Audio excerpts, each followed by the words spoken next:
আপনাদের সবাইকে অনেক ধন্যবাদ। সাংবাদিক বোনেরা আছেন, আপনাদেরকে কৃতজ্ঞতা জানাই।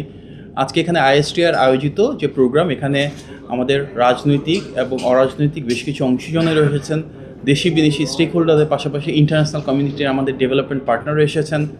আমরা সবাই মিলে আলোচনা করছি কীভাবে এই বাংলাদেশটাকে আমরা সামনের দিকে এগিয়ে নিয়ে যেতে পারবো। রাষ্ট্র পরিচালনায় আমাদের সরকারের বিভিন্ন অবস্থানের বিষয়ে আমরা আলোচনা করছি। দেখুন, ত্রয়োদশ জাতীয় সংসদ নির্বাচনের মাধ্যমে এমন একটি সরকার রাষ্ট্র পরিচালনা এসেছে যার ক্ষমতার ভিত্তি দেশের জনগণ। আমরা বিশ্বাস করি এই বাংলাদেশকে যদি সামনের দিকে এগিয়ে নিয়ে যেতে হয়, তাহলে জনগণের যে আকাঙ্ক্ষা, জনগণের যে প্রত্যাশা, সেটিকে ধারণ করেই কিন্তু রাষ্ট্র পরিচালনা করতে হবে। মাননীয় প্রধানমন্ত্রী জনাব তারেক রহমান নির্বাচনের পরে গত প্রায় আড়াই মাস ধরে নির্বাচনী ইশতেহারের প্রতিটি ধারাকে ধরে ধরে যে কমিটমেন্টগুলো রয়েছে সেগুলো ফুলফিল করা শুরু করেছেন, যেটি নজিরবিহীন, অভূতপূর্ব। এবং উনি অনেক সময় ব্যয় করছেন নির্বাচনী প্রতিশ্রুতিগুলো বাস্তবায়নের জন্য। আমরা দেখেছি আজকে ডিসি কনফারেন্স চলছে গত কয়েকদিন ধরে, সেখানেও কিন্তু আমাদের জেলা প্রশাসক যারা রয়েছেন মাঠ পর্যায়ের, ওনাদের সাথে আলাপ আলোচনা করা হচ্ছে কীভাবে সরকারের নীতিমালাগুলো বাস্তবায়ন করা হবে। দীর্ঘদিন পরে আমরা দেখেছি এত প্রাণবন্ত একটা সংসদ, যেখানে আমাদের সংসদের সরকারি দলের সদস্যরা, বিরোধী দলের সদস্যরা মন খুলে খোলা মনে আলাপ আলোচনা করছেন। আমাদের যার যার এলাকার সমস্যাগুলো কী, সেগুলোর সমাধান কী, সেখানে সমালোচনা হচ্ছে, আলোচনা হচ্ছে। কিন্তু এই যে প্রতিটি রাজনৈতিক দলের সহাবস্থান, সাম্যাবস্থা, এটি কিন্তু আগামীর বাংলাদেশকে ধারণ করবে।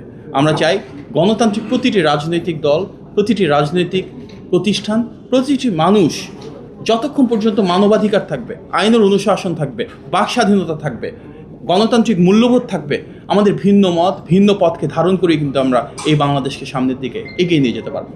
মাননীয় প্রধানমন্ত্রীর দৃঢ় নেতৃত্বে আমরা দেখেছি কিভাবে আমাদের প্রতিটি পলিসি একদিকে যেমন কার্যকর হচ্ছে, তেমনি নির্বাচনে গণমানুষের যে প্রত্যাশা ছিল সেটিও কিন্তু প্রতিপালন হওয়া শুরু করেছে। দেশের আইনশৃঙ্খলা পরিস্থিতি যথেষ্ট স্থিতিশীল রয়েছে, মানুষের ভাগ্যের পরিবর্তন হচ্ছে, স্বাস্থ্য, শিক্ষা, কৃষি, অবকাঠামো প্রতিটি ক্ষেত্রে কিন্তু প্রতিশ্রুতি অনুযায়ী কার্যকর সমাধান হয়েছে, মানুষের ভাগ্যের পরিবর্তন হচ্ছে।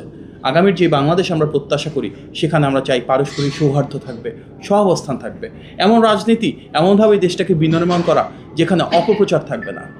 অপপ্রচার কিন্তু অপরাজনীতি, সেটা কোনো রাজনৈতিক কৌশল হওয়া উচিত না। আমরা চাই যা কিছু সত্য, যা কিছু সঠিক, যা কিছু ন্যায্য, যা কিছু ন্যায়সঙ্গত, সেটা পক্ষে আমরা সবাই মিলে একসাথে অবস্থান দিই। আমাদের জাতীয় সংসদের প্রথম অধিবেশনে যেটা দেখেছি, সেই যে সৌহার্দ্য এবং পারস্পরিক সম্প্রীতি, এই যে সহাবস্থান, এটি হোক আগামীর বাংলাদেশের পথ চলা। ইতিমধ্যে জ্বালানি ক্ষেত্রে আমরা দেখেছি ইনিশিয়াল স্টেজে কিছু ক্রাইসিস ছিল, কিন্তু কীভাবে গভর্নমেন্ট দেশি বিদেশি স্টেক হোল্ডারদের সাথে আলোচনা করেছে, ইন্টারন্যাশনাল বার্গেনিং, নেগোসিয়েশন করেছে, অল্টারনেটিভ সোর্সিং করেছে, এবং আজকে কিন্তু আমরা অন্যান্য দেশের তুলনায় জ্বালানির ক্ষেত্রে যথেষ্ট ভালো অবস্থায় রয়েছে। অন্য যে কোনো দেশের তুলনায় আমাদের দেশে তেলের দাম যথেষ্ট নিয়ন্ত্রণে রয়েছে, সেখানকার ডিমান্ড অনুযায়ী সাপ্লাইটা আমরা স্থিতিশীল রেখেছি, এবং বৈশ্বিক অনেক চ্যালেঞ্জ থাকা সত্ত্বেও এভরি চ্যালেঞ্জকে আমরা এক একটা অপরচুনিটি হিসেবে নিয়ে ইনশাল্লাহ দেশটাকে সামনের দিকে এগিয়ে নিয়ে যাব। আমাদের মূল উদ্দেশ্য, মাননীয় প্রধানমন্ত্রী যেটি সংসদে বলেছেন, সবসময় বলেন, জনগণের স্বার্থ, জনগণের কল্যাণ। একটি নির্বাচিত সরকার হিসেবে আমরা দায়বদ্ধ জনস্বার্থের প্রতিফলন ঘটিয়ে বাংলাদেশের স্বাধীনতা, সার্বভৌমত্ব, জনগণের স্বার্থকে সর্বোচ্চ প্রাধান্য দেওয়া।